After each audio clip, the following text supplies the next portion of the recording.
Assalamualaikum warahmatullahi wabarakatuh. Saya Zainal Arifin.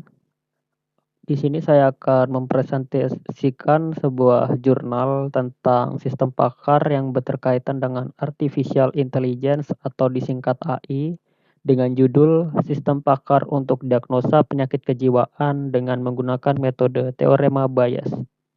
Sebelum memasuki metode penelitian, saya akan menyampaikan pendahuluan dari jurnal tersebut. Gangguan jiwa adalah sindrom atau pola pikir yang secara klinis bermakna yang berkaitan langsung distres atau penderitaan dan menimbulkan hendaya atau disabilitas pada satu atau lebih fungsi kehidupan manusia. Fungsi jiwa yang terganggu meliputi fungsi biologis, psikologis, sosial, dan spiritual. Secara umum, gangguan fungsi jiwa yang dialami seseorang individu dapat terlihat dari penampilan, komunikasi, proses berpikir, interaksi, dan aktivitasnya sehari-hari. Salah satu cara untuk mendeteksi penyakit kejiwaan tersebut adalah dengan memanfaatkan teknologi canggih dan modern, yaitu bidang studi artificial intelligence atau AI, yang mampu meniru kecerdasan manusia. Salah satu bagian dari kecerdasan buatan tersebut adalah sistem pakar atau expert system. Sistem pakar atau expert system adalah salah satu bidang ilmu komputer yang mendayagunakan komputer sehingga dapat berperilaku cerdas seperti manusia. Sistem ini berusaha mengadopsi pengetahuan manusia ke komputer agar komputer dapat menyelesaikan masalah seperti yang biasa dilakukan oleh para ahli. Sistem pakar akan memberi daftar gejala-gejala sampai bisa mengidentifikasikan suatu objek berdasarkan jawaban yang diterima. Dengan adanya sistem pakar ini diharapkan akan memberikan kemudahan kepada masyarakat untuk melakukan pendeteksian secara dini terhadap penyakit gangguan kejiwaan. Di sini ada metode penelitiannya. Dalam penelitian ini yang digunakan yaitu teorema Bayes. Teorema Bayes adalah sebuah teorema dengan dua penafsiran berbeda. Dalam penafsiran Bayes, teorema ini menyatakan seberapa jauh derajat kepercayaan subjektif harus berubah secara rasional ketika ada petunjuk baru. Langkah-langkah perhitungan menggunakan metode Bayes yaitu sebagai berikut. Yang pertama, menghitung jumlah kelas atau label. Kedua, menghitung jumlah kasus per kelas. Ketiga, mengalihkan semua hasil variabel kelas. Dan yang keempat, membandingkan hasil per kelas. Untuk mencari probabilitas, di sini kita gunakan rumus probabilitas X, yaitu jumlah kejadian berhasil dibagi jumlah semua kejadian. Contoh, ada 10 jenis ikan tawar, hanya ada 3 jenis ikan yang bisa hidup di daerah Gorontalo. Berapa peluang ikan yang bisa hidup di Gorontalo?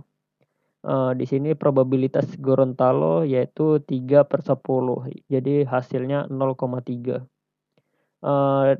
Dengan teorema Bayes ini terdapat probabilitas bersyarat, di mana probabilitas hipotesis H dengan syarat E yaitu probabilitas hipotesis HI benar jika diberikan evidence atau fakta atau disingkat dengan simbol E, ataupun probabilitas E dengan syarat HI, probabilitas munculnya evidence atau fakta E jika diketahui hipotesis HI benar.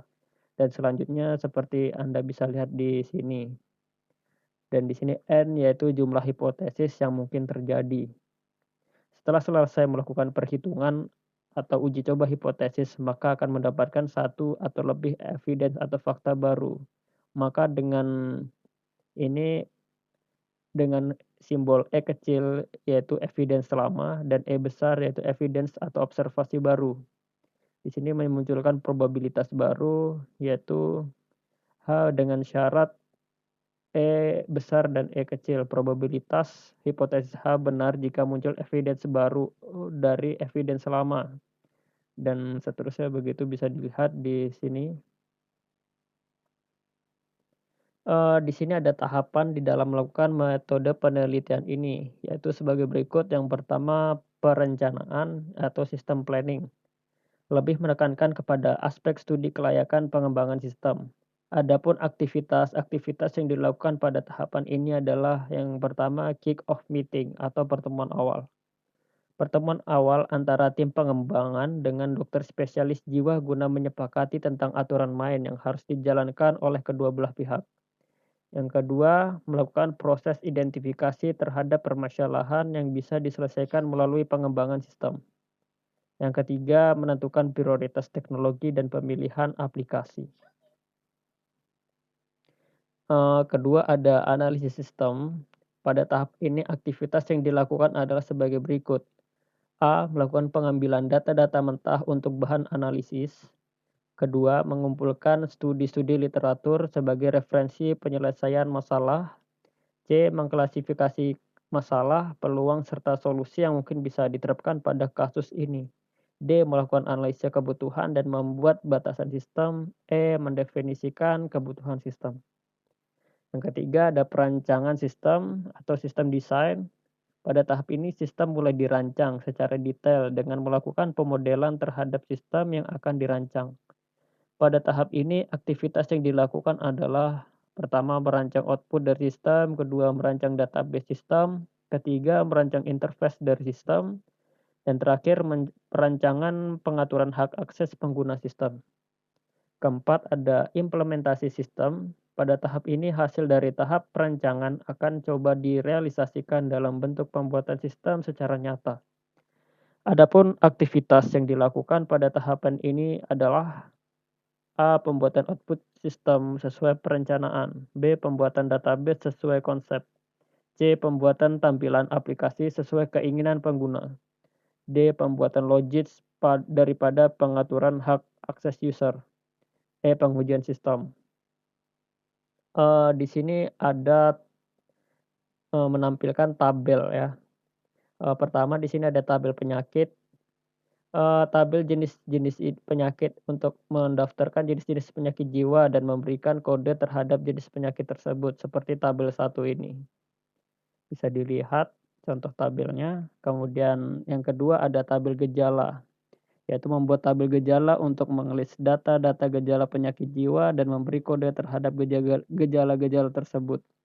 Seperti pada contoh di sampingnya. Yang ketiga ada tabel diagnosa. Membuat tabel diagnosa untuk mengklasifikasikan penyakit berdasarkan nama penyakit, gejala, dan solusinya. Seperti di tabel 3 ini ada contohnya. Oke. Yang keempat, tabel matriks gejala untuk mengetahui ada atau tidaknya gejala yang sama dari beberapa penyakit yang sama, maka dapat dilihat dengan matriks gejala. Seperti contoh tabel berikut yang di samping ini. Yang kelima ada pohon keputusan. Diagram pohon keputusan akan mempermudah untuk menyusun basis pengetahuan dan aturan serta menentukan faktor kepastian dari setiap pelaksanaan identifikasi gejala pada penyakit jiwa. Seperti pada gambar 1 ini menggambarkan struktur pohon keputusan. Di sini keenam ada aturan atau rule. Adapun aturan atau rule adalah sebagai berikut. Rule 1, if G01N, if G02N, if G03N, if G04N, if G05 then P01. Dan di sini ada pun rule kedua dan rule ketiga dan terakhir rule keempat. Selanjutnya di sini yang ketujuh menghitung probabilitas dari gejala, probabilitas penyakit dan gejala terhadap penyakit. Mencari probabilitas gejala dengan rumus di samping ini ya. Kemudian probabilitas. Untuk melihat kemungkinan yang bisa terjadi pada gejala, maka dapat kita lihat pada tabel berikut ini. Kemudian merancang database.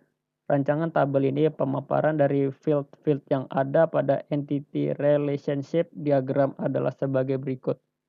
1. Nama tabel bias underscore penyakit, primary key kode underscore penyakit, foreign key-nya tidak ada, dan tabelnya seperti berikut. Kedua ada nama tabelnya bias underscore gejala, primary key-nya kode underscore gejala, foreign key-nya tidak ada, seperti contohnya di tabel 7 data gejala. Ketiga, ada nama tabel, bias underscore aturan, primary key-nya ID, foreign key-nya kode underscore penyakit, dan kode underscore gejala. Dan contoh tabelnya ada di tabel 8 atau tabel 8 data aturan. Seperti berikut. Yang keempat, nama tabel yaitu bias underscore user, primary key-nya yaitu ID underscore user, foreign key-nya kosong. Dan tabelnya seperti tabel 9 data user. Untuk hasil penelitiannya maka sudah membuat sistem seperti ini ya. Yang pertama itu ada menu penyakit.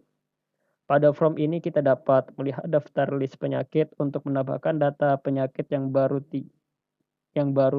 Tinggal mengklik tombol tambah maka akan muncul form untuk memasukkan data penyakit baru. Untuk tampilannya seperti pada gambar 2, yaitu tampilan menu penyakit. Kemudian yang hasil nomor 2 yaitu menu gejala. Halaman menu ini berfungsi untuk memasukkan data-data gejala dari jenis penyakit tadi. Untuk penginputan data gejala diinput secara acak. Seperti gambar 3 yaitu tampilan menu gejala. Ketiga, form setting aturan. Pada form ini kita mulai mengaitkan antara penyakit dengan gejala dan memberikan penilaian sesuai metode teorema Bayes yang kita gunakan. Seperti pada gambar 4 ini tampilan setting aturan. Yang keempat yaitu form konsultasi. Untuk melakukan proses diagnosa, maka silahkan buka halaman konsultasi. Pada form konsultasi tinggal memilih dengan cara klik pada checkbox sehingga tanda contreng akan muncul terhadap gejala yang kita rasakan. Yang kelima ada form hasil diagnosa seperti gambar 6 yaitu tampilan hasil diagnosa. Untuk kesimpulan dari isi jurnal atau penelitian dengan menggunakan teorema Bayes ini, yang pertama yang dapat disimpulkan yaitu sistem pakar diagnosa penyakit jiwa dapat membantu operator klinik di dalam penanganan cepat dalam mendiagnosa gejala penyakit kejiwaan. Kemudian dengan adanya sistem pakar menggunakan metode teorema Bayes dapat menghitung persentase besar kemungkinan jenis penyakit dari gejala-gejala yang dimasukkan. Ini adalah sumber dari jurnal yang saya presentasikan. Sekian dari saya ucapkan terima kasih.